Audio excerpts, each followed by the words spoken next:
Vous allez bien? Ça va? Vous avez bravé l'orage, la pluie ce matin, vous êtes venus? Génial. Il y a pas mal de monde en vacances, mais vous êtes là. Ça, c'est le plus important. Vous êtes là, Dieu est là. Tu es venu pourquoi?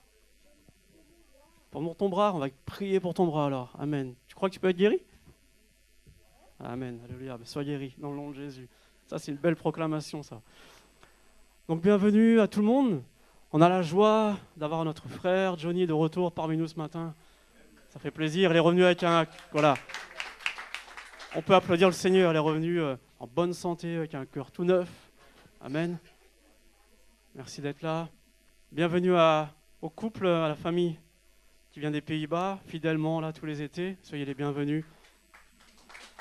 Et y a-t-il des personnes qui nous visitent, qui sont là pour la première fois ce matin éventuellement? Non, on est en famille. Bienvenue.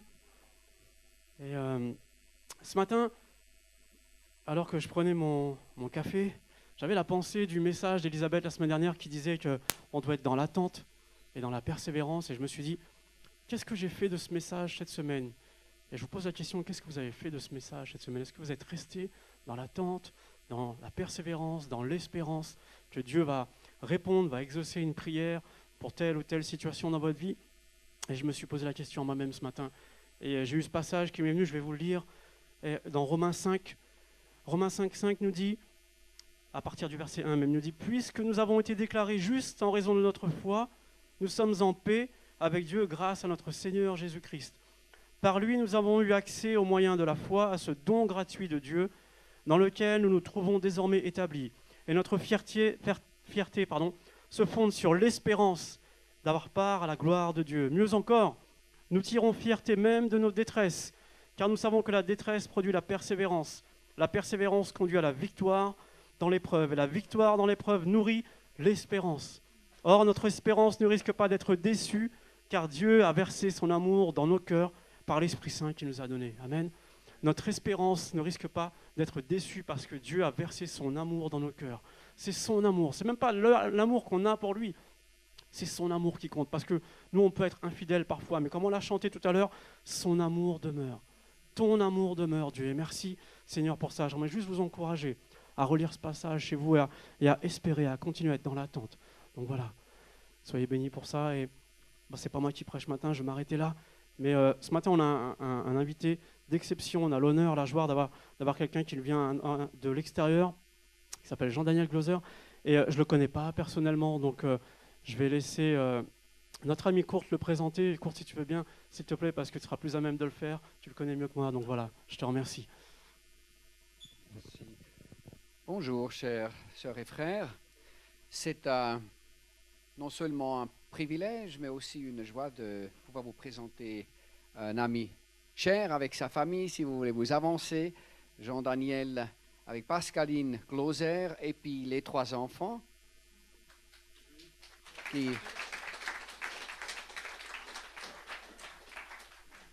qui habitent et qui œuvrent au Burkina Faso.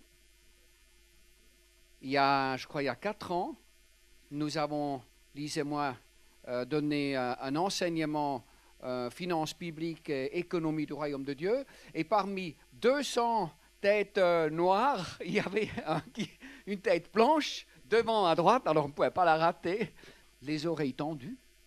Puis à la fin, il est venu vers moi, puis il s'est présenté. Et puis on est devenus des amis et nous nous voyons régulièrement. Nous sommes retournés, nous avons visité l'œuvre qu'ils ont mis en place, qui est purement et simplement sensationnelle. Vous savez, quand je vois qu'un franco-suisse se déplace et amène non seulement le salut, qui est important, mais aussi le royaume. Ça veut dire de former une nouvelle équipe. Et quand je dis d'élite, ce n'est pas élitaire. Parce que nous sommes le peuple d'élite, les amis. Et c'est nous qui devons avoir les qualités de vie, mais aussi qualités économiques, intellectuelles, et puis justement pour des pays qui ont tout ce qu'il faut pour être riches. Mais il faut juste des personnes qui ont un cœur tourné vers Jésus et avec l'enseignement reçu. Et après, ça donne ce qu'il va vous montrer, c'est sans sensationnel le travail qu'ils font. Et je m'arrête là. Soyez bénis les amis, je te passe le micro. Je vais demander à Cour de prier pour cet instant. D'accord, oui. Alors, tendre Père, c'est dans le précieux, merveilleux nom de ton Fils Jésus que je bénis la famille Glauser. Jean-Daniel avec Pascaline, les 3 enfants, 2 princesses et un magnifique garçon. Mais je bénis aussi Jean-Daniel pour le message qu'il va apporter, afin que c'est tes paroles qui sortent de sa bouche. Et je te remercie, Père, pour son épouse, pour Pascaline, parce que moi j'ai vu que s'il y a des hommes qui font des choses exemplaires, ce n'est jamais sans avoir à ses côtés une femme exemplaire. Et je te remercie pour Pascaline parce que c'est cette femme de valeur, sans laquelle Jean-Del n'aura jamais pu faire ce qui s'est réalisé en Burkina Faso. Je bénis les 2 en tant que couple, mais aussi en tant que famille, dans le précieux nom de Jésus. Amen. Avant qu'ils partent, je vais vous présenter l'aînée, donc qui s'appelle Coraline. Elle s'appelle Coraline Wenyam. Ils ont toujours un double prénom. Wenemi, pardon, je suis en train de mélanger.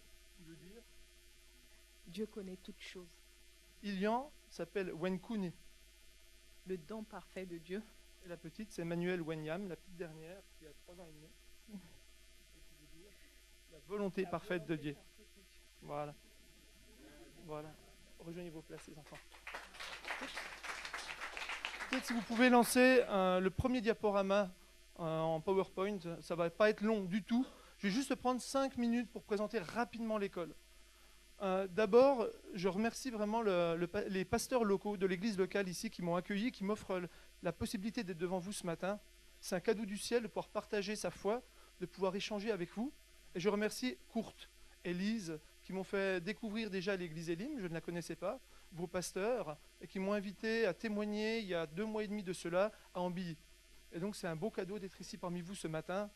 Et si vous connaissez le pasteur Karambiri, il y en a qui connaissent parmi vous? J'ai l'impression d'être dans un petit tabernacle Bethel Israël en modèle réduit. On voit tous les drapeaux des nations. J'imagine que ce n'est pas pour la Coupe du Monde. Hein. C'est bien pour prier pour toutes les nations du monde que le Seigneur a permis qu'ils se mettent en place. Donc le collège Martin Luther King, on peut descendre, voilà. Nous, on l'appelle l'école du royaume de Dieu.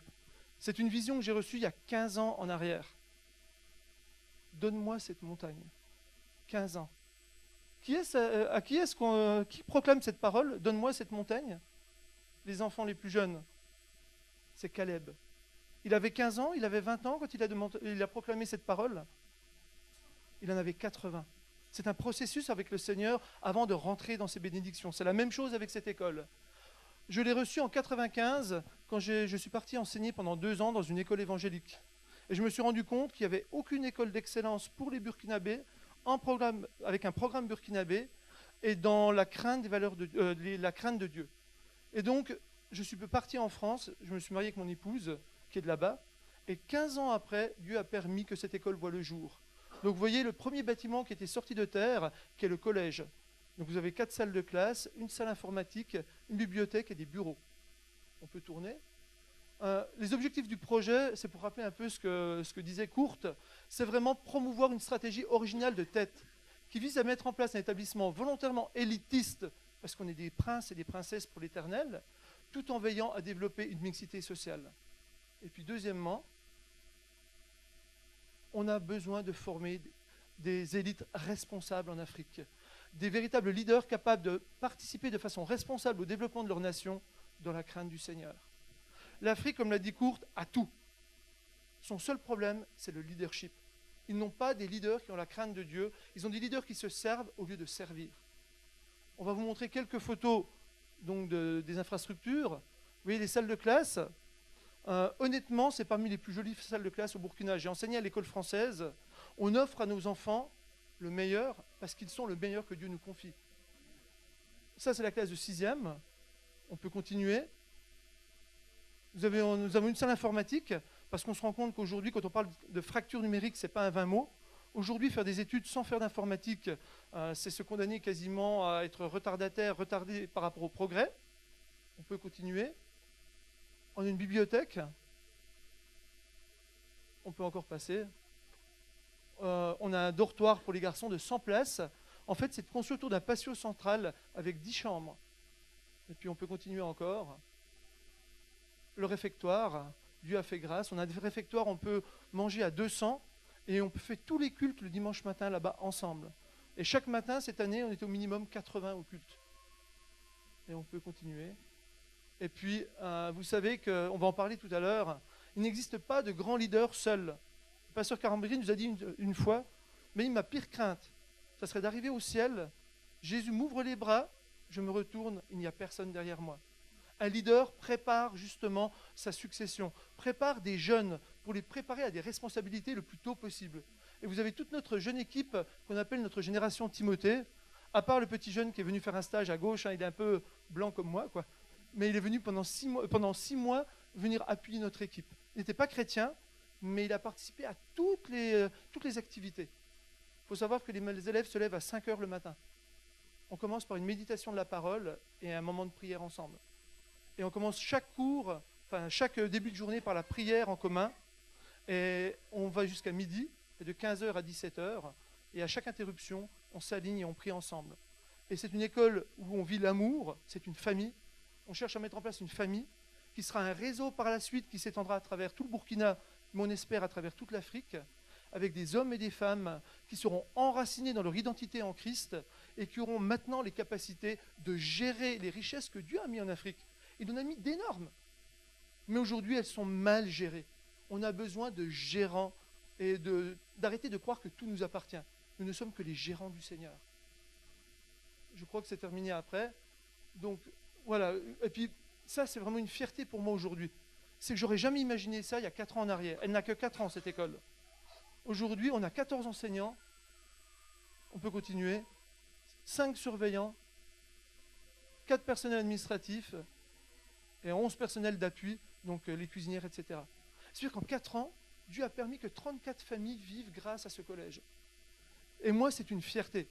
Et je pousse mes enfants à exploiter vraiment l'imagination, le potentiel que Dieu a mis en eux, non pas pour tout attendre de l'État ou tout attendre des autres, mais pour créer des entreprises, créer de l'emploi, développer la créativité que le Seigneur a mis en eux. Et c'est comme ça que l'Afrique, elle avancera. Et en créant, on se construit. Ça ne prend pas 2 jours, ça ne prend pas 3 jours, ça a pris 80 ans pour que Caleb puisse prendre sa montagne. Amen. C'est vraiment une grâce et un cadeau du Seigneur. Alors je me sens tout petit. Quand je suis parti là-bas, si le Seigneur nous avait dit avec mon épouse ce qui nous attendait, je vous promets qu'on n'aurait jamais bougé. Parce qu'on imagine tout de suite, on imagine déjà cette école, on la voit finie. C'est ça la vision que Dieu donne à chacun d'entre nous. On voit déjà le produit fini. Mais heureusement, Dieu ne nous montre jamais les étapes. Parce qu'il y a des luttes, il y a des combats. Souvent, c'est les combats de l'intérieur même. Même les chrétiens, c'est eux les plus durs, souvent avec nous. Ils ne comprennent pas ce qu'on est en train de faire. Et on est dans un pays musulman.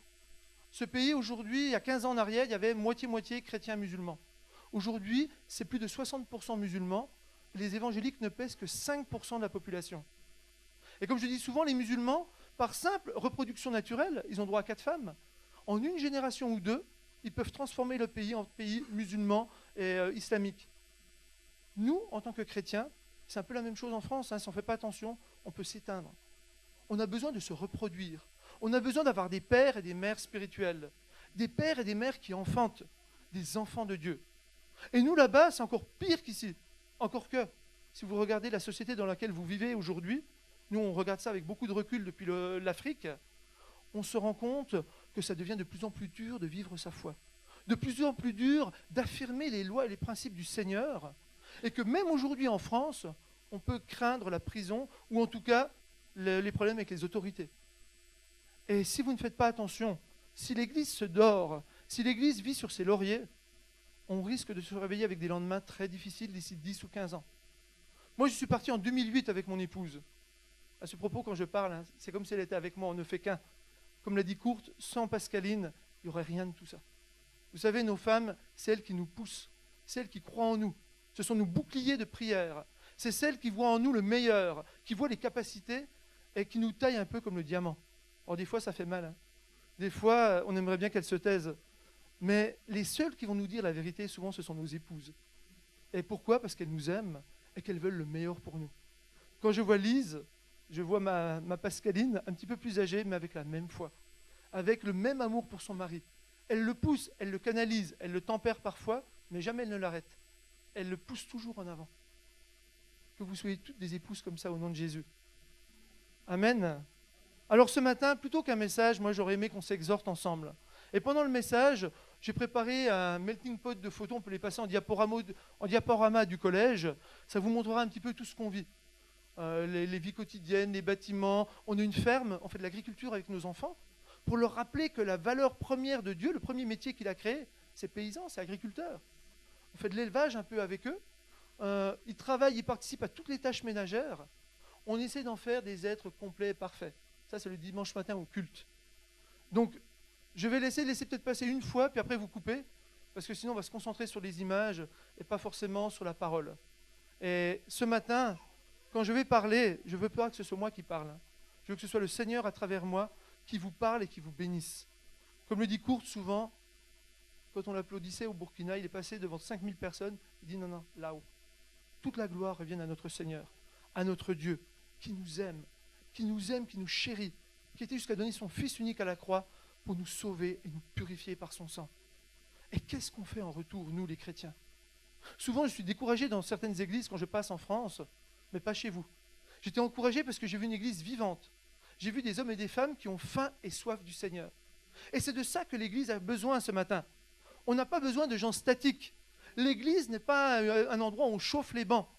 L'église, comme l'a appris mon père spirituel, et j'espère que vous en avez, il faut les aimer, il faut les honorer. J'appelle ça des mentors. Sans référence, c'est difficile d'avancer dans la vie. Alors bien sûr, Jésus, c'est le mentor des mentors. Mais sur cette terre, moi, il m'a donné le pasteur Karambiri. J'ai fait 3 ans à ses pieds. C'était ce que j'appelle mon école biblique avec mon épouse. On a plus progressé au niveau spirituel qu'en 35 ans de vie chrétienne. Parce que moi, je suis né dans un milieu chrétien. Mais vous savez comment ça se passe en Europe souvent. On est assez fort dans la parole, mais on n'a pas la vie de l'esprit. Il nous manque, l'essentiel pour extraire de nous-mêmes toutes ces richesses que la parole nous a données. Et puis il m'a fait un cadeau, pour pas que je me sente tout seul, il m'a envoyé un Suisse qui est venu 2 fois en 2 ans, avec Kurt et Lise. Moi je considère aussi comme mes mentors. Et quand je reviens en Europe, j'ai à cœur de toujours passer chez eux, de les voir, de les visiter, leur partager les fruits de leurs enseignements, parce que ça encourage quand on témoigne de ce qui se passe. Et puis leur dire qu'on les aime. Et vous savez, depuis hier, on est chez eux. Ils sont sur le lac en ce moment. Ils ont dit, prenez l'appartement et on rend grâce au Seigneur parce que quand on est arrivé, il y avait des petits mots partout avec des sourires, servez-vous dans le congélateur. C'était exceptionnel. Voilà, donc vraiment que Dieu les bénisse et Dieu continue à bénir leur ministère pour qu'ils aillent de l'avant. Et moi, ce matin, j'aimerais simplement qu'on se rappelle déjà une petite parole de l'Éternel, donc qui est dans attendez, faut que je reprenne juste mon petit papier, sinon je vais dire des bêtises. Donc je ne prépare pas beaucoup, je mets les versets, mais c'est important quand même de le mettre. Donc dans 1 Thessaloniciens, c'est pas Corinthiens, c'est Thessaloniciens. Dans 1 Thessaloniciens, qui n'a pas de Bible ce matin ? Il ne faut pas lever la main. Mais je trouve que c'est de plus en plus dommage. On met beaucoup au rétroprojecteur et on oublie la richesse d'avoir la Bible dans ses mains. Quand un orateur parle, souvent l'Esprit vous rappelle des versets. Si on se confie uniquement à l'informatique, comment est-ce qu'on fait pour aller chercher son verset ? Comment est-ce qu'on fait pour retrouver un petit peu ce que le Seigneur veut nous dire ? Et c'est important d'avoir sa Bible avec vous le dimanche matin. Et je me rappelle toujours le pasteur Karambiri, la première fois que j'ai rencontré, c'était à Lausanne. Il venait d'enterrer sa femme, une semaine après, il vient faire un séminaire, et il nous dit, il regarde, il commence à dire, ouvrez vos Bibles. Il regarde, il y a un tiers de l'assemblée qui a sa Bible. Il a complètement changé son message pour revenir sur l'importance de la parole de Dieu. C'est fondamental. On ne peut se construire et on ne peut grandir et croître qu'avec la parole de Dieu. Amen. Et donc, on va prendre dans 2 Thessaloniciens, on va en lire 2 dans Thessaloniciens, au chapitre 1 et au verset 13. Quant à vous, frères bien-aimés par le Seigneur, nous devons continuellement rendre grâce à Dieu à votre sujet, Car Dieu vous a choisi ici à Élim, dès le commencement, pour le salut, par la sanctification de l'Esprit et par la foi en la vérité. Vous êtes ici les choix de Dieu. Et moi, ça m'encourage toujours de savoir qu'on n'est pas venu sur terre par hasard. Le psalmiste nous rappelle que nous sommes des créatures merveilleuses. Chacun d'entre vous, ici présent à Élim ce matin, nous sommes venus par la volonté de Dieu. C'est lui qui nous a appelés, c'est lui qui nous a oints, c'est lui qui nous a qualifiés, c'est lui qui nous a donné le salut par le sang de son Fils. Amen. Soyez convaincus de ça. Souvent, l'ennemi veut vous faire croire que vous êtes des petits, vous ne pouvez rien. On est en France, c'est difficile, on n'a pas la parole. N'ayez pas peur de ça. Moi, je me suis senti tout petit quand je suis parti au Burkina. Mais c'est quand on se sent petit, la Bible dit à travers Paul que le faible dit « je suis fort ». Quand on se sent fort, on s'appuie sur ses propres forces. Quand on dit « je suis petit », on dit « Seigneur, utilise-moi par ton esprit pour faire de grandes choses ». Que le Saint-Esprit fasse de vous, dans le pays de Thonon, les bras et les mains de Jésus, les bouches de Jésus, pour témoigner de son amour partout où il va vous placer, partout où il va vous mettre. Parce que le Seigneur a un grand projet et un grand plan pour la Haute-Savoie et pour la Suisse.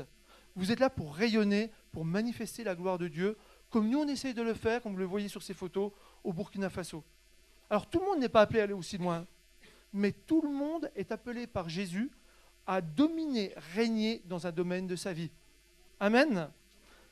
Vous savez, un autre verset que je vais faire avec aussi les enfants que j'aime bien, toujours dans Thessaloniciens, on va revenir là-bas, on le connaît, mais je ne sais pas si on a vraiment remarqué. Quand on parle de la vie de l'esprit, souvent en Europe, c'est difficile.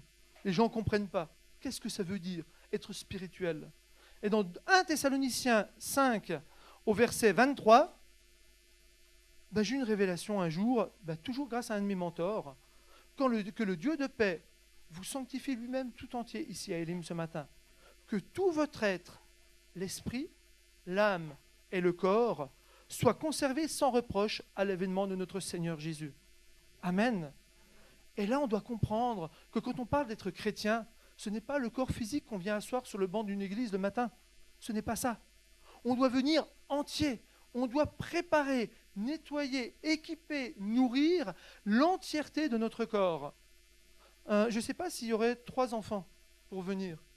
Une image qui m'a marqué dans une église, je vais vous la montrer. Ils sont tous partis. On va prendre, ils ont peur, les 2 grands ici, puis mon fils. Viens, Elia. Venez vite. On va vous montrer ce que c'est. On va se mettre ici, il y a un peu plus de place.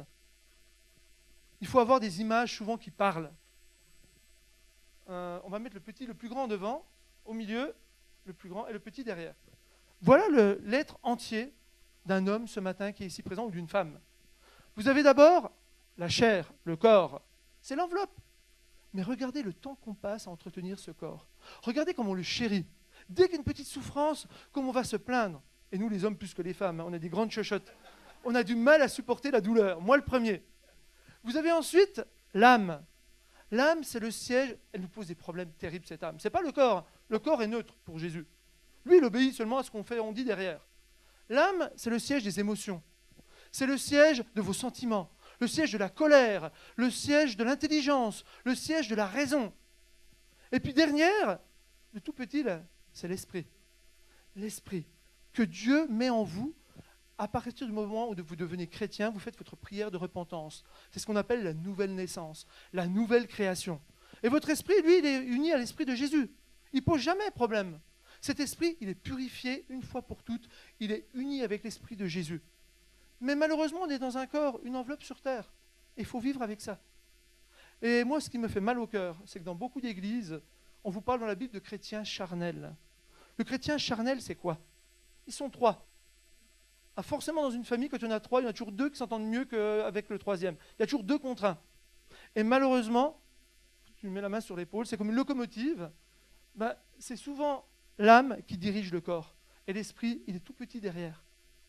Et le corps se balade à Thonon, il voit une discothèque, l'âme lui dit « mais on aime bien danser quand même, non ?» Et puis bon, les beaux garçons, il y a des jolies filles là-bas. Si on allait voir. Et puis que fait le corps? L'esprit essaye de parler, mais il est tellement inaudible, tout petit derrière, on ne l'entend pas. Et on va dans le corps. On va dans la boîte de nuit, samedi soir. On sort, on rentre à la maison. Demain, c'est le culte. L'âme commence à dire au corps, qu'est-ce que j'ai fait? Ouh là là, il faut se repentir. Demain, c'est dimanche. Et les émotions remontent. Il faut que je demande pardon pour mon péché. Et qu'est-ce qu'il va faire? Le corps se met à genoux. On se met à genoux, pim. Donc tout le monde se met à genoux. Hein. Tu as de la chance, tu peux rester debout, tu es au même niveau. Et ils sont sincères. Hein. Et donc ils se repentent. Dieu pardonne, c'est vrai. Ils se relèvent, ils vont le dimanche au culte, ils sont dans la joie, ils dansent. Ça, en Afrique, on est champion du monde pour danser. On danse, nanana. En France aussi, on rentre à la maison, la vie quotidienne vous rattrape. Et à nouveau, l'âme découragée. Jésus m'a oublié. Ah, où est Jésus? Pourquoi cette épreuve? Regarde lui, mon voisin, il fait rien. Mais il a des gros salaires, il a sa femme, elle aime, ses enfants, il n'y a pas de difficulté. Et il recommence à tomber dans la dépression. Dépression, compression, enfin, il y a Yvan Castanou qui vient souvent, il est fort là-dedans dans les jeux de mots. Et regardez la vie d'un chrétien comme ça. Il va passer sa vie à genoux, à se lever, à genoux, à se lever. Et Satan fait quoi? Il n'a même pas besoin de le tenter. Hein. Il est assis sur les bancs de l'église, il vous regarde, puis il applaudit. Il est un chrétien paralysé. Il ressemble au petit anon dont Jésus parle. Allez me détacher ce petit anon. Il est né de nouveau, mais encerclé, lié, parce qu'il n'a pas la vie de l'esprit en lui. Et Jésus ne peut pas l'utiliser. Et il y a besoin souvent de quelqu'un qui vienne détacher cet anon. Jésus a demandé, allez à ses disciples, allez détacher ce petit anon. Et l'esprit là-dedans, qu'est-ce qu'il fait? Le corps, bien sûr, on l'entretient. Hein. Tu manges, non? Qu'est-ce que tu as mangé aujourd'hui? Des céréales. Voilà, céréales. Donc le matin, céréales. Souvent à votre âge, 10 heures, après le culte, on va encore grignoter, non?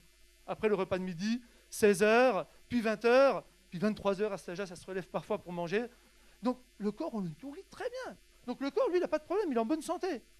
L'âme a problème, c'est que si jamais elle n'est pas associée avec l'esprit, pardon, c'est compliqué. L'esprit diminue. Diminue. Ma voix aussi, je peux demander de l'eau, s'il te plaît. Et qu'est-ce qui se passe? Les deux là font copain-copain. Et qu'est-ce qu'ils font? Ils emmènent le chrétien à vivre une vie chrétienne, aigrie, amère, ne porte pas de fruits. Or, le Seigneur veut qu'on porte du fruit. Il veut qu'on porte du fruit. Et il veut que vous en portiez ici du fruit. Merci. Et maintenant, cet esprit, on l'oublie, on le néglige. Et vous savez, quand on attriste le Saint-Esprit, quand on ne le nourrit pas, le Saint-Esprit, c'est pas qu'il n'est pas là, mais il est inaudible. Il ne vous parle plus. Il ne vous dit plus rien. Et alors maintenant, le chrétien charnel commence à en vouloir à Dieu. Mais Seigneur, tu m'as abandonné. Seigneur, tu m'as laissé. Mais où tu es? Parle-moi. Le Seigneur vous dit ce matin, mais je veux te parler. Je suis là. Mais c'est toi qui ne m'écoutes pas. Tu laisses les brouhahas de la vie autour, les soucis du quotidien, tu laisses ton âme nous poser un problème. Or, le chrétien maintenant que Dieu veut, c'est le chrétien spirituel. Il veut que l'esprit soit devant. S'associe avec l'âme, je lui prends la main. Et le corps, on le soumet. Et à partir de ce moment-là, le chrétien, quand il va voir la boîte de nuit, son corps, son âme va lui dire, c'était bien. L'esprit va lui dire, Jésus dit que. Est-ce que c'est bon d'être comme tout le monde? Est-ce que Jésus irait là-bas? Si la réponse est non, pourquoi tu veux y aller? Posez-vous la question, qu'est-ce que Jésus ferait face à cette décision? Souvent, quand on a une décision difficile à prendre avec ma femme, on fait comme ça. Si c'était Jésus, qu'est-ce qu'il ferait? Qu'est-ce qu'il dirait? Comment il agirait? Et si on est honnête, eh bien souvent on a la bonne réponse en nous. Et ça nous permet d'avancer, de faire les bons choix dans notre vie. Et maintenant, ce chrétien spirituel, vous pouvez aller à vos places, il va diriger cet être tout entier. Mais il ne va plus vivre pour lui-même, pour le corps, il va vivre pour Jésus. Et il va commencer à chercher, mais qu'est-ce qui fait plaisir à mon Dieu? Qu'est-ce qui ferait plaisir à Jésus? Où est-ce qu'il me veut aujourd'hui? Qu'est-ce qu'il veut de moi? Et il va commencer à rentrer dans une relation, dans une intimité avec son Dieu, jusqu'à avoir cette vision. Parce que si vous vous rappelez bien, nous les grands, souvent, on oublie les rêves qu'on avait petits. Mais souvent, Dieu vous parle. Il parle tantôt d'une manière, tantôt d'une autre. Et il vous donne une vision. Et cette vision, elle paraît tellement énorme quand vous êtes enfant, que souvent vous la mettez de côté en disant « c'est pas possible ». C'est ce que j'avais fait pendant longtemps avec cette école. Or, la vision, elle vient de Dieu.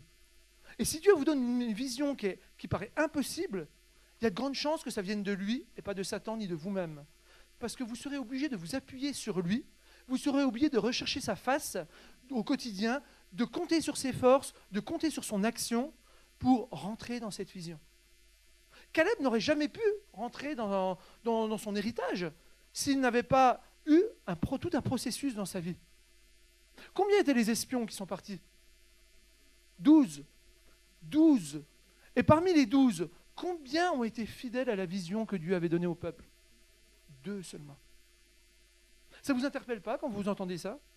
Et puis ces 10 autres ont réussi à décourager la totalité du peuple. Vous voyez, on peut être un leader positif, comme on peut être un leader négatif. On peut entraîner même une église sur l'erreur, à se tromper.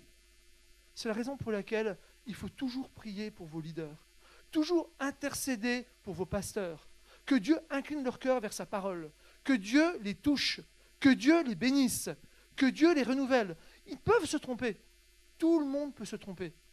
Mais quand on a une intimité avec son Dieu et qu'on aime son pasteur et qu'on prie pour lui, on aura la liberté d'aller lui dire, pas en le reprenant, toi pasteur, Jésus a dit, ce matin tu te trompes, c'est pas ça, hein, mais de le reprendre calmement, peut-être à la maison, dans un moment calme après avoir prié, pour le reprendre avec amour. Parce que l'amour, ça manque dans nos églises bien souvent. On est prompt à juger. Qui sommes-nous pour juger ? Qui sommes-nous ? Et vraiment, donne-moi cette montagne, ça m'a ramené, quand j'étais là-bas en 95, je disais à Dieu, mais si jamais tu m'as donné cette école, montré cette école, donne-moi cette école, je la veux. Utilise-moi. Je n'ai pas l'argent, je n'ai pas les moyens, je n'ai pas les capacités, mais je la veux. Et à l'époque, vous savez, quand on est jeune, on veut tout de suite. Mais Jésus sait que quand il donne tout trop vite, ou quand on obtient trop vite les choses, on s'appuie sur soi-même et on se détourne de lui. Et la vie chrétienne, c'est un long processus. Un long processus de transformation. Regardez ce Caleb. Je veux dire, il est commencé à rentrer dans sa bénédiction le jour où il a obéi à la parole de Dieu. Il a obéi. Et aujourd'hui, les jeunes et les moins jeunes, c'est dur d'obéir à la parole de Dieu. Parce que souvent, elle donne des lois et des principes qui sont contraires à ce qu'on vous montre à la télévision, à ce qu'on vous montre dans les médias, aux gens qui semblent réussir. Et souvent, nos jeunes sont attirés par ce miroir aux alouettes. On veut réussir vite, mais sans effort et sans s'appuyer sur la parole de Dieu. Quand vous voulez rentrer dans une vision, si vous voulez un jour que Dieu vous donne sa montagne, la montagne qu'il a prévue pour vous, aller chercher une montagne tout seul, c'est balèze, hein, mais avec Jésus, c'est très facile. Regardez la montagne que David a affrontée. C'était Goliath. Tout le monde voyait dans cette montagne, quoi ? Une opportunité ? Un échec potentiel, une difficulté. Et c'est seulement celui qui a reçu la vision de Dieu et qui a cru, qui a serré sa parole dans son cœur, qui a vu en Goliath non pas une montagne infranchissable, mais qui a vu une cible inratable, un géant avec une fronde. Depuis de très jeune, il s'entraîne à la fronde. Il savait qu'il ne pouvait pas rater Goliath. Et c'était le moment X que Dieu a utilisé pour pousser David sur le devant de la scène. Mais David n'est pas venu en claquant des doigts du jour au lendemain. Il y a eu une préparation. Et c'est ça que je voudrais partager avec vous ce matin. Vous êtes le choix de Dieu, c'est certain. Vous êtes un être spirituel. Développez votre côté spirituel. Mais c'est comment ? C'est pas seulement dans les chants et la louange. On nous fait croire beaucoup que tout se passe dedans. C'est vrai, il se passe beaucoup de choses dedans. Mais il ne se passera rien si vous n'avez pas l'enracinement dans la parole de Dieu. Et moi, ce qui me permet de vivre ces miracles aujourd'hui, ce qui me permet de vivre, le premier miracle, c'est ma famille. Deuxième miracle, c'est cette école. Troisième miracle, c'est les conversions de quasiment tous les enfants musulmans qui sont venus dans cette école. Mais jamais en prenant la Bible pour leur taper sur la tête, hein, en ployant le genou, en vivant ce qu'on dit et en disant ce qu'on fait. Et nous, les chrétiens, on est très forts pour prêcher, mais pas pour vivre la parole. Soyons des pratiquants de la parole. Et si vous regardez bien, par exemple, Josué, ce verset vient de là. Est-ce que vous vous rappelez quand est-ce que Josué a commencé à émerger ? C'est tout de suite ? Comment Dieu l'a préparé ? Il y a tout un processus avec Moïse. Il a choisi son Moïse. Quel est votre Moïse ce matin ? Quel est votre référent ? Quel est votre mentor ? Celui à qui vous pouvez poser vos problèmes en toute confiance, demander la prière, les conseils, c'est important. C'est important que vous choisissiez quelqu'un avec qui vous êtes à l'aise, qui est une sorte de père spirituel ou de mère spirituelle pour vous, à même de vous comprendre et à même de saisir vos besoins, pour prier ensemble. Mais regardez ce Josué. Quand on prend Samuel, le livre de Samuel, Josué, on lui dit, il n'y a rien qui est fait au hasard. Regardez à qui parlait Dieu. À Josué, au départ? Il parlait à travers Moïse, non? Mais il parlait où? Dans la tente d'assignation. Et il y avait qui dans la tente? Il y avait la présence de Dieu, mais il y avait humainement, il y avait combien de personnes? Il y en avait deux. Il y en avait un qui était vraiment collé à Dieu et un qui était un peu en retrait, qui était Josué. Et quand Moïse, Dieu lui parlait, Moïse sortait de la tente et il allait enseigner le peuple. C'est un peu le rôle des pasteurs, des évangélistes, et de nous tous, on est tous évangélistes. Et puis, de temps en temps, il faut faire comme Josué. Josué restait couché dans la tente. Il restait dans la présence de Dieu. Il avait compris que la présence de Dieu, c'était le secret de Moïse. C'est comme ça que Moïse a pu rentrer dans sa destinée. Rappelez-vous Moïse, un gars qui bégaye, un gars qui manque d'assurance, mais il n'y avait rien qui pouvait le prédestiner à devenir le grand homme qui a sauvé le peuple. Moi, il n'y avait rien qui me prédestinait à devenir le responsable de cette école. Même chose pour Lise et Cour dans leur ministère. C'est la pure grâce de Dieu. Mais quand Dieu vous appelle, prenez le temps d'être des Josué, de ne pas venir sur la scène trop vite, d'attendre le temps de Dieu et de vous préparer dans le secret auprès d'un mentor et surtout dans la présence de Dieu. Ne quittez pas cette présence de Dieu quand vous allez travailler pour Dieu. Pas pour Dieu, pardon. C'est l'erreur qu'on fait beaucoup dans les églises. Moi, je travaille pour Dieu. Dans la Bible, c'est jamais marqué ça. On dit je travaille avec Dieu. Et c'est complètement différent. Quand on dit je travaille pour Dieu, on s'attend à ce qu'il fasse tout. Quand je travaille avec Dieu, on est main dans la main et j'ai ma part à faire. Ça, c'est important. Mais regardez, soyez des Josué. Soyez patients. Soyez des David. David n'est pas venu sur la scène tout de suite. Il s'est préparé dans l'humilité en tant que simple berger, derrière le troupeau de son papa. Et j'allais dire que sa Bible, c'était la nature. Dieu l'a enseigné dans la nature, auprès de ses brebis. Ces brebis, c'était l'image du peuple d'Israël que Dieu allait lui confier. Il lui apprenait derrière ses brebis le futur métier de roi. Il lui montrait comment il fallait se comporter, comment il fallait les aimer. Il était prêt à se sacrifier, David, pour ses brebis, comme Jésus. Il s'est battu avec des lions et avec des ours à main nue. Quand on rapporte ça dans la Bible, ça ne vous paraît pas bizarre? Moi, personnellement, si je vois un lion et un ours et que je suis à main nue, j'aurais plus tendance à courir ou à chercher un arbre, encore qu'avec l'ours, ça ne marchera pas fort, que de vouloir l'affronter. S'il l'affrontait et qu'il le dit, ce n'est pas pour se vanter, c'est qu'il avait acquis une telle connaissance dans la présence de Dieu, une telle communion avec son Seigneur, que en fait, il a vécu des miracles. C'était Dieu qui l'utilisait pour faire ces miracles physiques. Imaginez Goliath après. C'est un jeu d'enfant pour lui. Or que tout le peuple tremblait dans son pantalon. Ça a été un jeu d'enfant.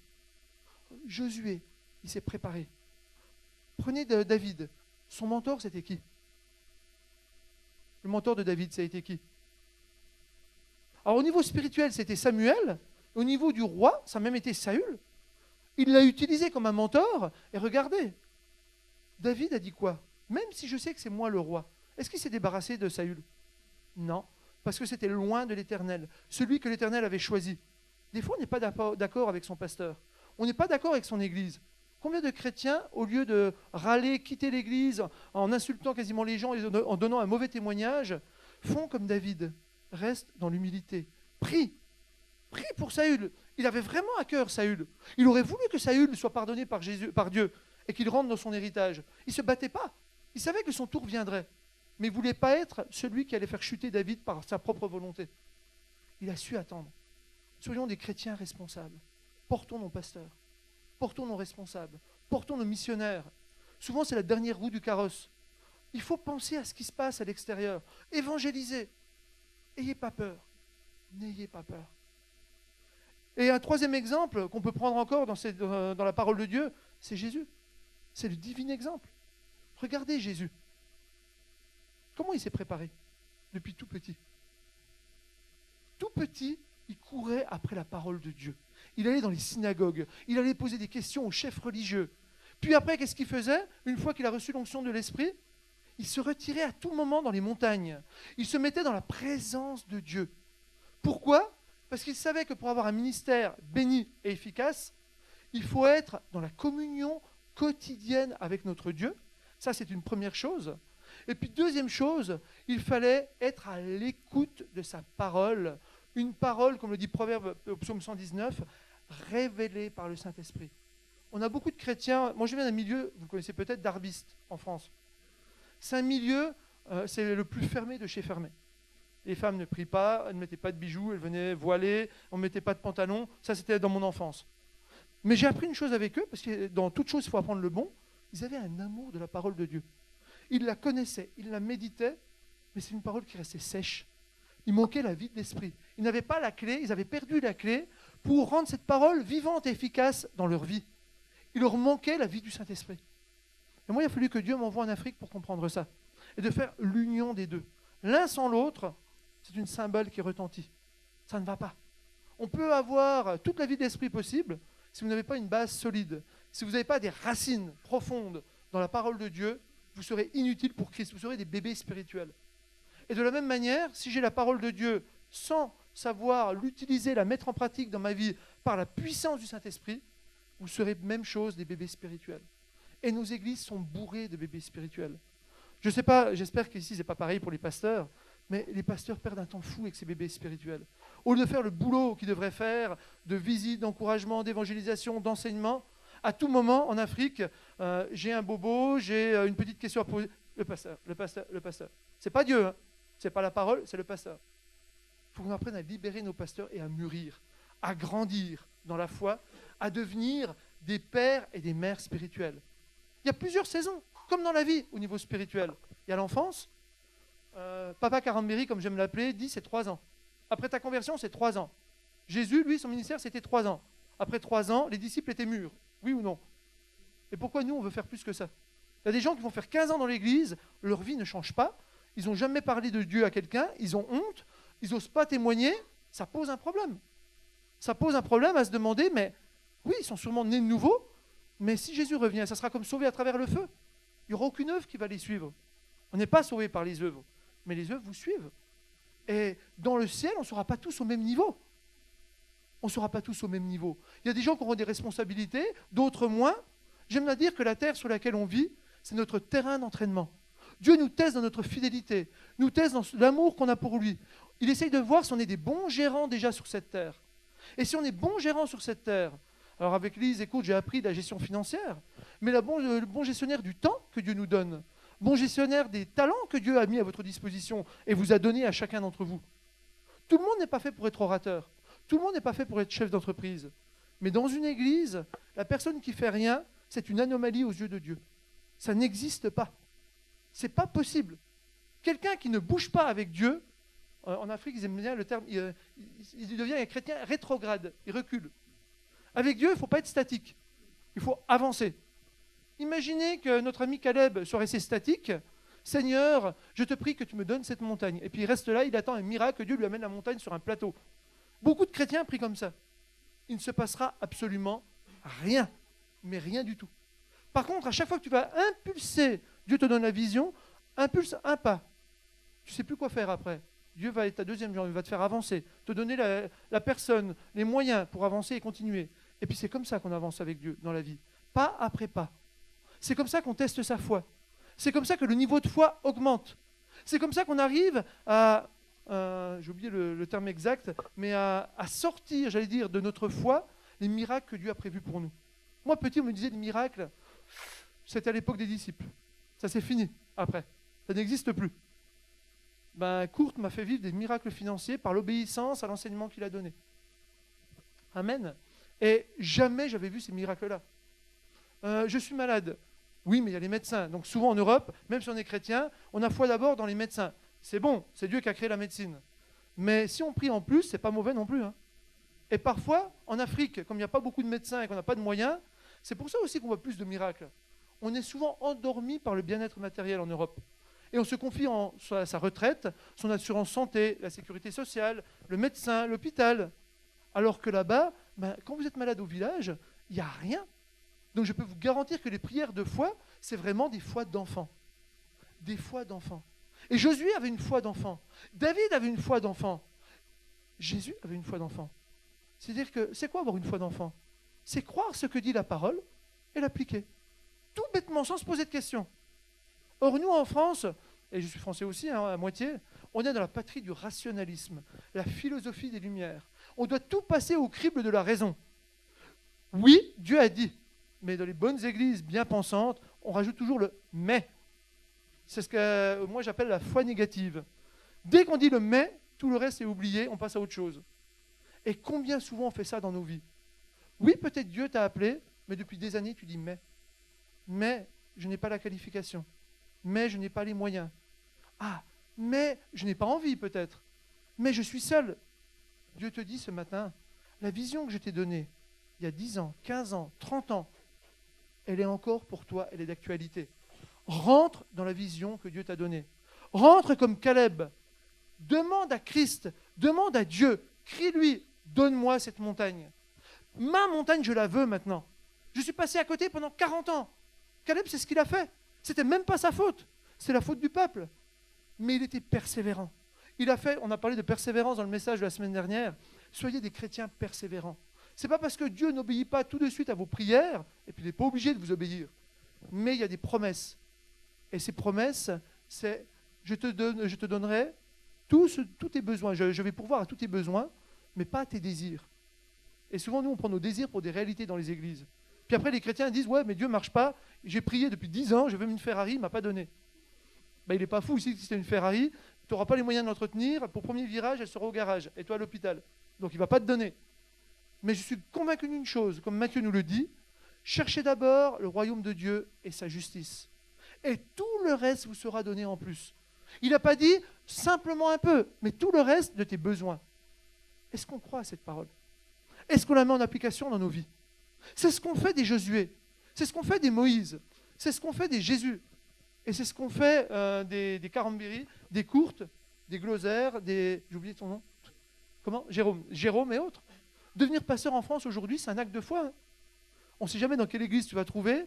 Oui, mais si c'est une petite église où il n'y a pas les moyens, Dieu te dit, ce n'est pas ton problème. Je te donne une vision, va. La provision, je m'en charge. Dieu ne donne jamais une vision sans assurer la provision. Et vous voyez, là où je veux en venir aujourd'hui, c'est que non seulement vous êtes les chéris de Dieu, vous êtes des créatures merveilleuses, mais Dieu vous a donné une vision, chacun d'entre vous, comme l'a reçu Côte, comme je l'ai reçu, comme l'a reçu Jérôme, comme l'a reçu Josué. Il vous appelle simplement à méditer, passer du temps dans sa parole. Soyez dans la présence de Dieu. Cherchez cette présence. La présence de Dieu, ce n'est pas seulement quand vous êtes dans l'église, c'est chaque jour de la semaine. C'est dans votre voiture, c'est dans une discussion avec votre femme, c'est au magasin. Dieu peut vous donner des pensées, on peut prier sans parler, prières qui viennent du cœur. Et pensez que vous êtes un être d'abord spirituel. Et cet être spirituel, il faut le nourrir. Et je vais prendre, c'est marrant, hein, parce que je n'avais pas prévu de fonctionner comme ça, mais ce n'est pas grave. Je vais prendre un passage de Josué, je vais faire apprendre par cœur à mes enfants. Si je vous dis Josué 1:8, qui est capable de le réciter par cœur? Ah, c'est juste après. C'est juste après. Sois fort, fortifie-toi, prends courage. Que ce livre... On va le lire ensemble. Josué 1, verset 8. Je ne sais pas quelle version vous avez, mais ça dit à peu près la même chose. Ce livre de la loi ne s'éloignera pas de ta bouche. Tu y méditeras jour et nuit, pour observer et mettre en pratique tout ce qui est écrit. Car c'est alors que tu mèneras à bien tes entreprises, c'est alors que tu réussiras. Amen. C'est une promesse. Mais ceux qui ne lisent pas la Bible, comment ils font pour s'approprier les promesses de Dieu? Je me pose toujours la question. Comment vivre sa foi? Comment savoir ce que Dieu attend de nous? Comment savoir dans quelle direction aller? Souvent les chrétiens prient, mais Seigneur, dans quelle direction je dois aller? Est-ce que tu lis ta Bible? Je reviens à l'image de tout à l'heure. Le Saint-Esprit, il a besoin d'être nourri pour grandir en vous. Ça veut dire que vous devez, tous les jours vous mangez, non? Vous êtes aussi, en Afrique, on est les champions du jeûne et de la prière. Alors parfois, c'est des mauvaises motivations. On pense qu'en jeûnant et en priant, on va incliner le cœur de Dieu. On n'achète pas Dieu. Hein. Karambiri dit souvent, moi je reste au lit, je jeûne pas, je prie pas, mais Dieu accomplit. Pourquoi? Parce qu'il a compris qu'en fait, il faut passer du temps dans la présence de Dieu et dans sa parole. Dans sa parole. Il faut vous enraciner dans cette parole. Vous mangez tous les jours. Vous devez lire la Bible tous les jours. Un chrétien qui ne lit pas la Bible tous les jours, il va mourir étouffé. C'est-à-dire que la voix de l'esprit, il ne va plus l'entendre. Elle va aller décrescendo, jusqu'à s'éteindre complètement. Et après, c'est dur de revenir à ses premiers amours. Vous avez la chance peut-être parmi vous d'avoir des gens qui se sont convertis. Moi, je regrette ça dans ma vie. Cet avant et cet après. Ce zèle que je vois chez les jeunes ou ces gens plus âgés, mais nouvellement convertis. Ne le perdez pas. Et pour ne pas le perdre, nourrissez votre foi, nourrissez votre esprit, nourrissez votre âme. Et Karen Berry nous dit, parlez à votre âme. Vous allez me dire, c'est possible ça? Mais David l'a fait. Dans les difficultés, il dit quoi? Mon âme bénit l'Éternel. C'est-à-dire qu'il se force. C'est dur, il y a des difficultés. Mais au lieu de regarder les difficultés, il dit, mon âme bénit l'Éternel. Et n'oublie aucun de ses bienfaits. Toi aussi, tu as mal. Dis, mon corps a mal. Mais mon être entier est en bonne santé. J'ai la santé de Dieu en moi. Mais dès que tu vas, par exemple, on prie pour toi. Souvent, les gens, après la prière, ça va mieux. Mais dès qu'ils rentrent à la maison, Satan arrive et te renvoie la douleur. Et tu dis quoi? Zut, ça n'a pas marché. Ça a marché. Garde ta guérison et proclame-la, jusqu'à ce qu'elle soit manifestée définitivement. Ça, c'est je vous avoue, c'est ma petite difficulté. J'ai des niveaux de foi très importants au niveau des finances ou d'autres thèmes. La guérison, j'ai toujours eu un problème avec ça. Mais ce n'est pas parce que j'ai un problème que je ne crois pas et que je ne prie pas. Mais je dis à Dieu, montre-moi un jour véritablement quelqu'un de guéri, ou même sur moi-même. J'ai déjà prié sur moi, mais ça a marché. Et mon niveau de foi dans la guérison progresse. Je n'irai pas prier pour quelqu'un qui a le cancer aujourd'hui. Mais quelqu'un qui a un mot de ventre, mot de tête, etc., ça je fais sans problème. Pourquoi? Parce que ça ne sert à rien de prier si tu ne crois pas. Ou si tu doutes déjà en toi que c'est possible. Et chacun, on a des dons différents pour les prières. Il y a des sujets différents. Mais vraiment, soyez des amoureux de la parole de Dieu. Soyez des amoureux de la parole. Et apprenez à prier avec votre parole. Moi, je n'aimais pas prier avant. Franchement, je vous dis la vérité, pour moi, prière, c'était pour les femmes. C'était le don des femmes. Mais pourquoi? Parce qu'on voit les femmes plus souvent intercéder. En Afrique, vous faites des réunions de prière, il y a 10% d'hommes, 90% de femmes. Et c'est tout leur cœur qu'elles mettent dedans. Et elles ont une sensibilité à la vie de l'esprit qui est supérieure à la nôtre. Mais par contre, un jour, pareil, j'ai posé la question, Karen Berry est fort, mais c'est Dieu qui est en lui qui est très fort. Mais j'aime parce qu'il me donne des réponses claires. J'aime pas un pasteur, tu lui poses une question, il tourne autour du pot parce qu'il ne sait pas quoi dire, et puis tu repars, tu ne sais même pas quoi faire. Et je lui dis, mais tu fais comment pour prier? Il dit, tu prends un psaume, et puis il lit son psaume devant moi, puis à la fin de ce moment de méditation, il y a des versets qui ont claqué dans mon cœur et dans mon esprit. Et tu bases ta prière sur ces versets pour ta vie, pour ton église, pour ton pasteur, pour ta famille. Et tu remplaces David par Jean-Daniel. Tu remplaces le peuple d'Israël par ta famille. Ces promesses, elles étaient promises au peuple d'Israël dans l'Ancien Testament. Mais aujourd'hui, le peuple, c'est qui? Tous les chrétiens nés nouveaux. Cette parole, elle est valable encore aujourd'hui pour toi. Et c'est comme ça que la parole devient vivante. Que cette parole, elle a un écho dans nos cœurs et dans nos vies. Et que cette parole, elle nous fortifie pour savoir faire face aux moments difficiles. Parce que l'autre erreur de beaucoup de chrétiens quand on se convertit, c'est de croire qu'avec Jésus, la vie est toujours rose. Toujours. Vous avez vécu ça, vous? Ça dure 1 mois en général. 1 mois, et après, Satan te ramène les pieds sur terre, poum! Et l'atterrissage est difficile. Non, la vie n'est pas toujours rose, c'est vrai. Mais Jésus, dans les évangiles, nous rappelle qu'il est avec nous tous les jours de notre vie. Pourquoi? Pour nous faire... La vie chrétienne, c'est un escalier, j'aime bien cette image. Nous faire franchir des étapes, nous faire franchir des seuils. Il y a des chrétiens qui restent bébés toute leur vie, ils sont au pied de l'escalier. Et ils pensent qu'ils passent leur vie à faire quoi? Appuyer sur l'ascenseur pour l'appeler. Parce qu'ils voudraient monter du jour au lendemain. Et ils restent toute leur vie en bas. Et c'est des chrétiens... Lapsus non révélateur. Des chrétiens... Non, il ne faut pas dire ça. Mais des chrétiens ternes, des chrétiens qui ne donnent pas envie, des chrétiens qui sont pitoyables dans leur vie et il n'y a aucun fruit. Et puis il y a des chrétiens qui se disent, bon, on va faire monter la première marche. Et sur la première marche, tu peux être sûr que pour aller sur la deuxième, tu as une épreuve qui t'attend. Sûr et certain. Le collège et l'école, on l'a vécu comme ça. Courte Élise, même chose. Il y a des étapes. Et chaque étape où tu franchis cette épreuve en t'enracinant dans la parole, et plus tu grandis, plus tu montes, plus tu connais la parole de Dieu. Et plus le Saint-Esprit peut te rappeler au temps convenable la parole qui est pour toi dans la Bible. Peut te rappeler la voix de « Ah ben tiens, Josué avait fait comme ça ». Et tu te dis « Mais d'où ça vient ça ?» C'est le Saint-Esprit qui te dit « Ah, fais attention, là il y a un exemple pour ta vie, peut-être que c'est pour moi aussi, je dois faire comme ça ». Et on ne fonctionne jamais de la même manière.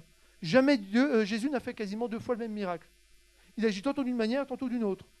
Une fois, il dit, tu es guéri. L'autre fois, il crache dans la boue, il te met sur les yeux. Si votre pasteur fait ça aujourd'hui, je suis sûr que vous allez le lyncher et le lapider.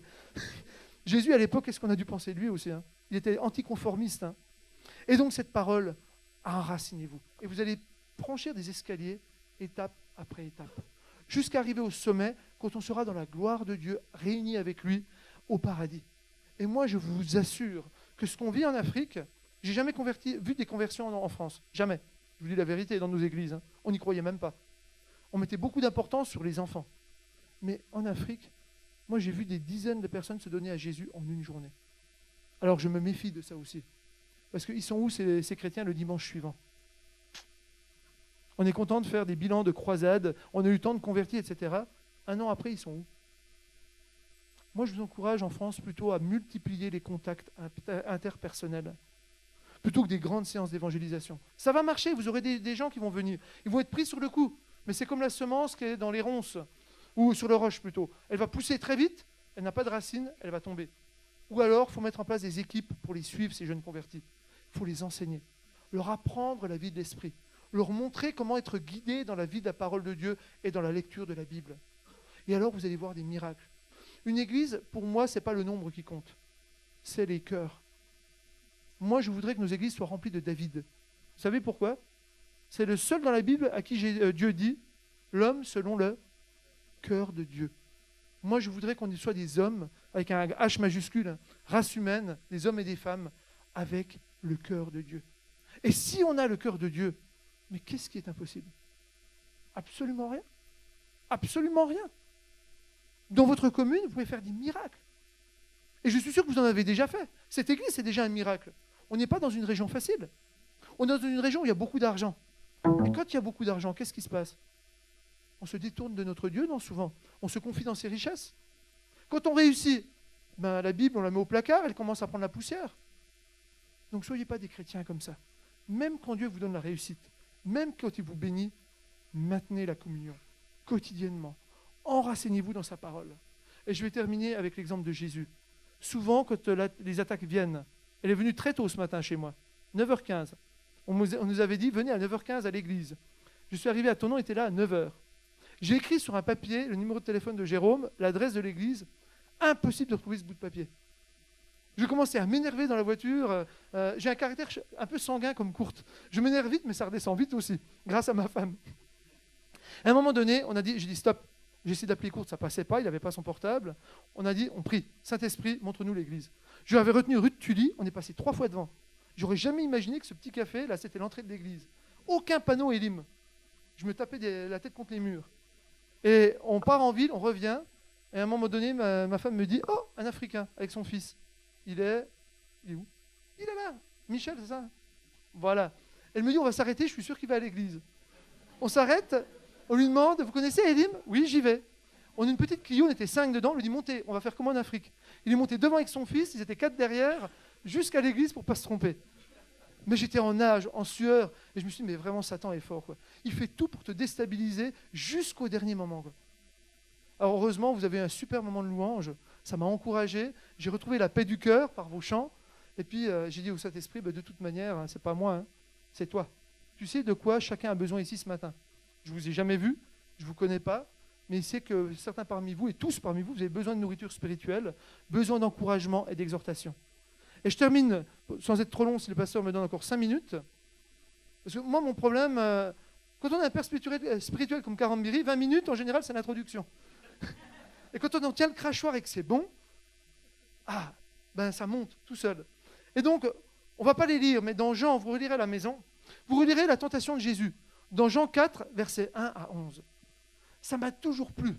Ça veut dire que même Jésus, fils de Dieu, qui venait d'être baptisé du Saint-Esprit, qui avait la puissance d'en haut, à peine il a été baptisé, le Saint-Esprit l'a emmené où? Dans le désert. Est-ce que vous avez traversé votre désert? Nous, on veut tout de suite notre montagne, notre jardin de Canaan. Non. Est-ce que vous avez vécu votre désert? C'est important. Et vous savez pourquoi Jésus, on l'a emmené dans le désert? Parce qu'on savait, il savait que même Jésus serait tenté, notre Dieu. Il savait que Satan allait venir l'attaquer. Mais pour tenir, il avait besoin de quoi? Il avait l'onction de l'Esprit. Il avait besoin de la parole de Dieu. Il a passé 40 jours de jeûne à faire quoi? À écouter la voix de son Père, à entendre la parole de Dieu. Et pourquoi le désert? Si vous allez dans le désert, il n'y a pas un bruit. Il n'y a pas de pollution auditive, pas de pollution lumineuse. Vous êtes dans le silence avec vous-même et votre Dieu. Est-ce que vous avez pris des temps comme ça dans votre vie dernièrement? C'est très important. Surtout, je vais dire surtout pour tout le monde. On mène une vie de fou en Europe, encore plus qu'en Afrique. Mais vos pasteurs ont besoin de ça. Ils sont souvent au four et au moulin. Ils ont besoin une fois dans la semaine, par exemple, ou ils ont besoin au mois de vacances, où vraiment ils peuvent se ressourcer avec leur Dieu. Sinon, vous allez les épuiser, on va les rétamer, et ça sera compliqué. Mais vous aussi, vous en avez besoin.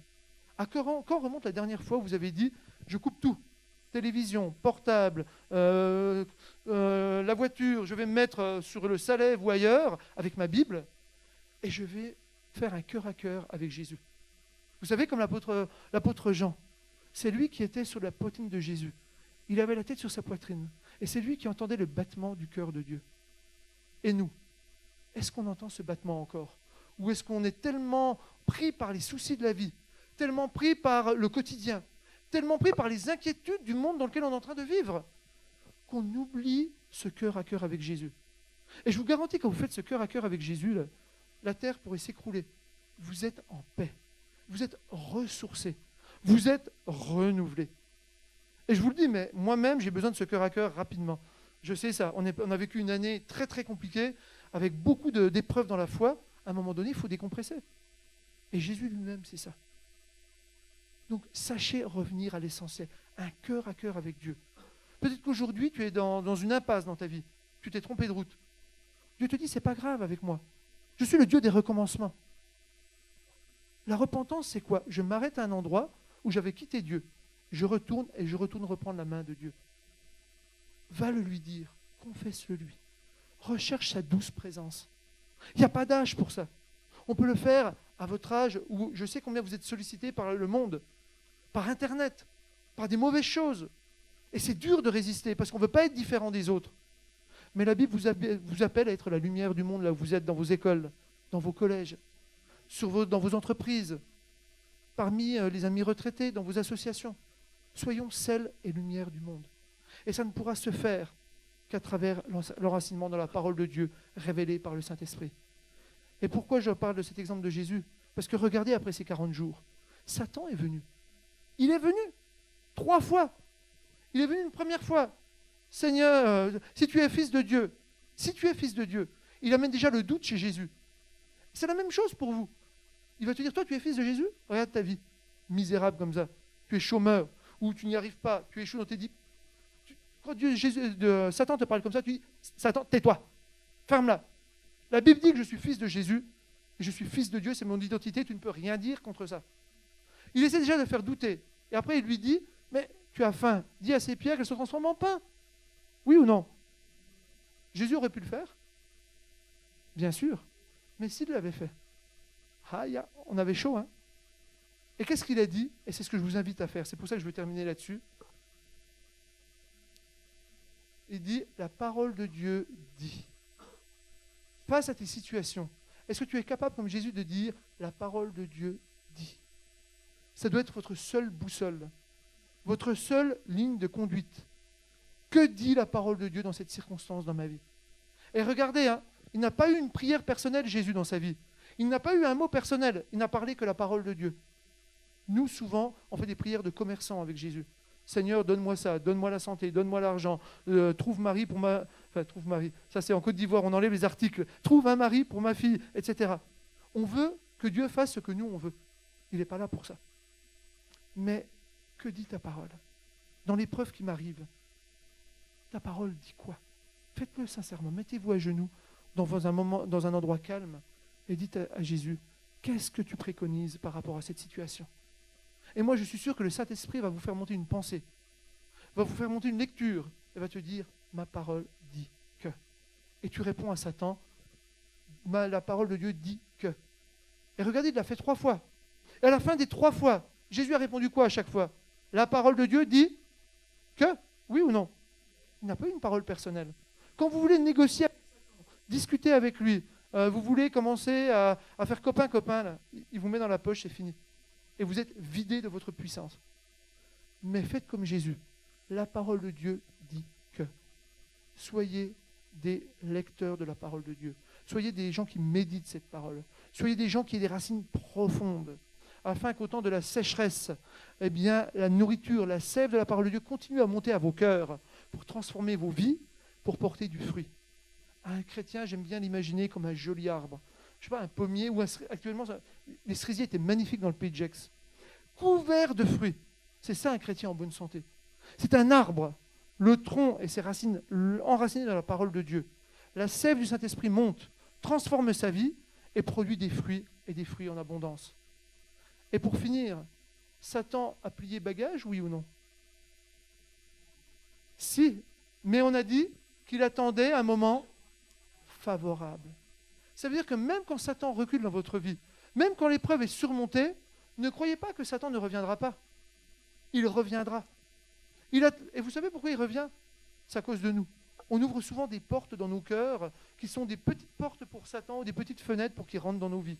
Un péché non confessé, un manque d'amour, une bonne action que tu aurais dû faire que tu n'as pas fait, des mauvaises pensées ou une dispute avec mon épouse. Ces petites portes-là, c'est ça qui permet à Satan de rentrer et de nous déstabiliser. Donc, je vous encourage à être vraiment des chrétiens spirituels, des chrétiens enracinés dans la parole de Dieu, des chrétiens qui portent du fruit. Et je vous laisse un dernier verset que vous lirez à la maison, dans Jacques 1, verset 25. Jacques nous invite à être des pratiquants de la parole de Dieu. Pratiquons-la. Il y a beaucoup de chrétiens que je connais dans nos églises, ils aiment la parole, ils la méditent, ils l'échangent, mais ils ne la mettent jamais en pratique dans leur vie. Ils ne mettent pas les perles de la parole de Dieu, les promesses en pratique. Et ce sont des chrétiens qui ont des vies ternes, des vies qui ne donnent pas envie. Et moi, je voudrais que les chrétiens en Europe sourient, soient dans la joie, donnent envie, attirent. Et ce n'est pas en se forçant qu'on fait ça, c'est en étant naturel au quotidien. Le naturel du chrétien, c'est le surnaturel de l'homme. On doit vivre dans le surnaturel de Dieu. Parce qu'on est des fils de Dieu chéris. On est des rois et des princes, des rois et des reines. Est-ce qu'on vit comme tel? On vit trop comme des miséreux. On vit trop comme des gens qui n'ont pas d'assurance. On manque d'assurance. On est vite déstabilisé par le monde. Soyons des pratiquants de la parole de Dieu. Alors moi, ce matin, j'aimerais prier pour votre assemblée. Parce que j'ai été béni en venant chez vous. Et j'aimerais laisser les bénédictions de l'Éternel sur votre vie et sur vos pasteurs. Prions. Éternel Père de grâce, Père de bonté, je veux te bénir et te louer pour cette joie que tu me fais d'être ici avec ma famille. Partager cette communion fraternelle avec nos sœurs et avec nos frères de l'église Élim de Thonon. Père, nous avons senti ta présence de ton Saint-Esprit dans cette église. Que cette église soit un centre de formation, un centre d'équipement dans lequel tes chers pasteurs nourrissent ton peuple afin qu'il porte ta parole en dehors. Que ce peuple de Thonon, de l'église Élim, soit le sel de la terre, la lumière du monde dans cette région de Thonon-les-Bains. Que ce soit des poteaux indicateurs qui indiquent Jésus, Jésus seul. Père, je te donne de donner la sagesse, de donner ta révélation à tes pasteurs, afin que tu les conduises et que tu les diriges pour savoir comment diriger ce peuple, comment le former. Quelle est la vision que tu as donnée à cette église? Je vois que cette église, Seigneur, est une église qui a faim et soif de toi. Que ton action, que ton Saint-Esprit agisse dans cette église. Que si ce matin des gens sont fatigués, tu les renouvelles et tu ressources leur force au nom de Jésus. Que si des gens soient découragés, que tu les renouvelles également au nom de Jésus. Que si des gens ont des problèmes de santé, des problèmes à tous les niveaux de la santé, Seigneur, toi tu es le Dieu qui guérit. Tu es le Dieu de guérison. Et tu es le même hier, aujourd'hui, éternellement. Et je proclame la guérison dans ces vies et dans ces cœurs et dans ces corps au nom de Christ Jésus ce matin. Ô Père de grâce, Père d'amour, Père de bonté, tu m'as honoré, tu as permis que cette église m'honore en venant parler de toi. En retour, honore-les.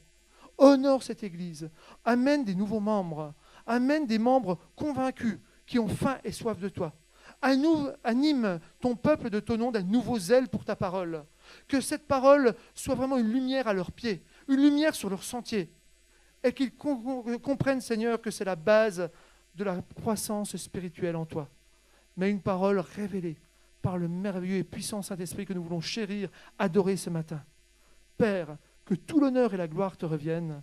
C'est dans le nom de Jésus que nous avons prié. Amen. Merci beaucoup. Amen. Ouais, je crois qu'on peut applaudir, encourager. Je veux dire.